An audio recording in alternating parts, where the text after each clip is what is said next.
If you own a Stepcraft D-Series and have ever struggled with its setup or binding issues, hopefully this video will help you understand how to fix it. We'll start with understanding how the machine works. Let's look at the X-axis. There are 2 fixed rollers on each axis and 2 rollers you can adjust with screws. One thing to remember is that even though you can tighten the rollers with their respective screws, undoing them will not make the rollers loosen automatically. The friction of the screw that holds the roller assembly in place will keep it in place until some force pushes it back. So let's start by setting the carrier to the middle of the axis. We want to loosen the screws for each of the moving rollers and then push and pull on the top of the Z-axis to make the rollers move back. When the rollers have some slack, we can hear a knocking sound and we will also be able to visually see the axis moving.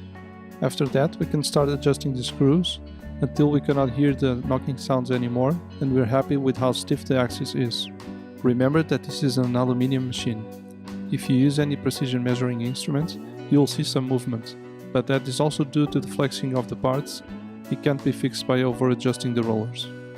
My advice is not to overdo it, just adjust until you cannot hear the knocking sound anymore. When this procedure is complete, we can look at the movement at the ends of the travel for that axis. The end plates of each axis allows some play in relation to the extrusion.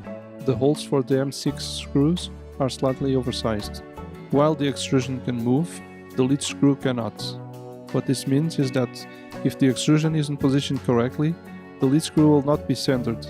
This will force it to bend and will cause binding problems.